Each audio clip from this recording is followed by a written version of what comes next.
Les 10 promis au paradis. Osman Bnu el-Affan.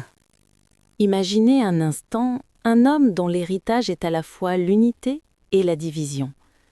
C'est toute l'histoire d'Othman ibn Affan, le troisième calife de l'islam.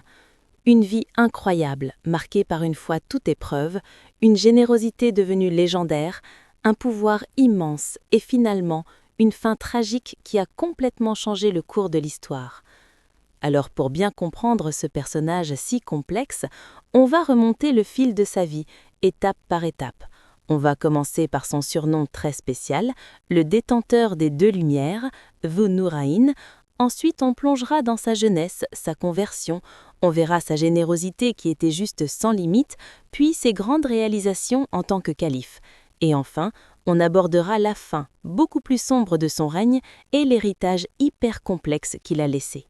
Et on commence tout de suite par ce qui rend Othman si particulier, son titre, un surnom honorifique qui le place vraiment à part de tous les autres compagnons du prophète. Alors la question qu'on se pose tous, c'est pourquoi ? Pourquoi ce surnom si poétique, le détenteur des deux lumières, Dhu Nurayn ? Qu'est-ce que ça veut dire au juste ? Eh bien la réponse est liée à un honneur que personne d'autre n'a jamais eu. Othman a épousé non pas une, mais deux des filles du prophète Mohammed, paix et bénédiction sur lui. D'abord Rokhaya, et puis, après son décès, il a épousé sa sœur, Kaltoum. C'est ce double lien familial absolument exceptionnel qui lui a valu ce titre pour l'éternité.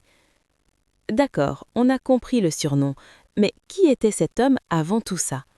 Pour le savoir, il faut revenir en arrière à ses tout débuts pour voir comment un riche marchand est devenu l'un des tout premiers croyants. Alors, on remonte le temps, nous sommes en 576. Othman naît dans une famille qui a du poids à la Mecque. C'est un homme d'affaires, un marchand prospère, très respecté. Et puis, à 34 ans, bam, tout change. Il fait un choix qui va bouleverser sa vie. Il devient l'un des tout premiers à embrasser l'islam. Et son engagement est tellement fort qu'il va même diriger la toute première migration de musulmans vers l'Abyssinie pour fuir les persécutions. Et ce qui est fascinant, c'est de voir qui il était avant même sa conversion. Il avait déjà cette réputation d'homme sage, intègre, et chose assez remarquable pour l'époque, il n'a jamais adoré d'idole et ne buvait pas d'alcool. On le décrivait même comme quelqu'un de très doux, presque timide. Bon, on a vu l'homme, on a vu sa foi, maintenant parlons d'un autre aspect de sa personnalité, un truc qui est vraiment devenu légendaire, sa générosité. Et là, on entre dans une autre dimension. Un des moments les plus incroyables, cependant, l'expédition de Tabouk. Il faut imaginer la situation. La communauté musulmane est en grande difficulté financière, impossible d'équiper une armée. C'est la crise. Et c'est là qu'Othman entre en scène pour financer ce qu'on a appelé l'armée de la difficulté. Et attention, quand on parle de sa contribution, les chiffres sont juste hallucinants. Il a donné de sa fortune personnelle 940 chameaux, 60 chevaux et 10 000 dinars d'or. C'est un effort absolument colossal qui a littéralement sauvé l'expédition.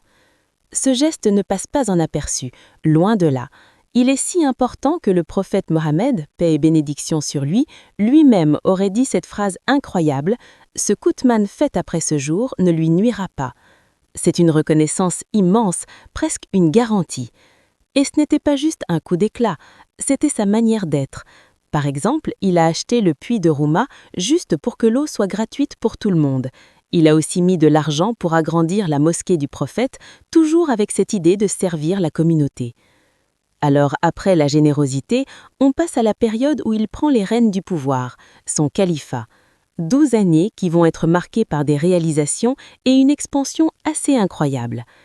Et là, on arrive sans doute à son héritage le plus monumental, celui qui dure encore aujourd'hui, la standardisation du Coran. Le problème était simple, l'Empire grandissait et à différents endroits, les gens commençaient à réciter le texte sacré avec des variations. Ça crée des tensions. Othman a vu le danger et a pris une décision capitale. Il a commandé une version officielle, unique, basée sur le dialecte de la Mecque. Ce texte unifié a ensuite été envoyé partout, préservant le Coran pour les siècles à venir. Mais il ne s'est pas arrêté là. C'était un bâtisseur. C'est lui qui a créé la toute première flotte navale islamique, un projet énorme pour l'époque pour rivaliser avec la puissance byzantine en mer. Et pendant ce temps, l'Empire continuait de s'étendre, Afrique du Nord, Perse, Chypre, tout en poursuivant les grands travaux sur les lieux saints. Mais, et il y a un grand mais, toute cette période de succès va être suivie par des temps beaucoup plus sombres. C'est là qu'on entre dans la deuxième partie de son règne, une période de troubles qu'on appelle la Grande Sédition. Son califat, c'est vraiment une histoire en 2 actes. Les 6 premières années, tout va bien, paix, prospérité, succès. Et puis les 6 dernières, l'ambiance change radicalement. Des critiques commencent à fuser. On l'accuse de favoritisme, de placer les membres de son propre clan à des postes clés. Et ça, dans les nouvelles provinces de l'Empire. Ça grince des dents. Et la tension monte, jusqu'à ce que tout explose. En 556, des rebelles mécontents arrivent d'un peu partout. Ils marchent sur Médine et ils assiègent la maison du calife. Imaginez la scène, le chef de l'Empire piégé chez lui, la capitale est au bord du chaos. Et là, face à cette menace de mort, Othman prend une décision qui va définir tout son héritage. Il a des partisans, des gardes qui sont prêts à se battre pour lui, mais il leur interdit formellement. Il refuse de voir des musulmans s'entretuer pour le défendre. Sa priorité absolue, c'est d'éviter la guerre civile, même si le prix à payer, c'est sa propre vie. On arrive à la fin, et cette fin ce n'est pas juste la mort d'un homme, c'est un vrai moment de bascule, un tournant dont les conséquences se font sentir encore aujourd'hui. Il est assassiné à 82 ans chez lui pendant qu'il lit le Coran. Et ce meurtre, c'est l'étincelle qui va mettre le feu aux poudres et déclencher ce qu'on appelle la première grande fitna, la première guerre civile de l'histoire islamique. C'est une fracture profonde qui va diviser la communauté pour toujours. Et cette fracture, elle existe encore aujourd'hui. Pour la majorité des musulmans, les sunnites, il reste le 3e des califes bien guidés, un leader juste et pieux.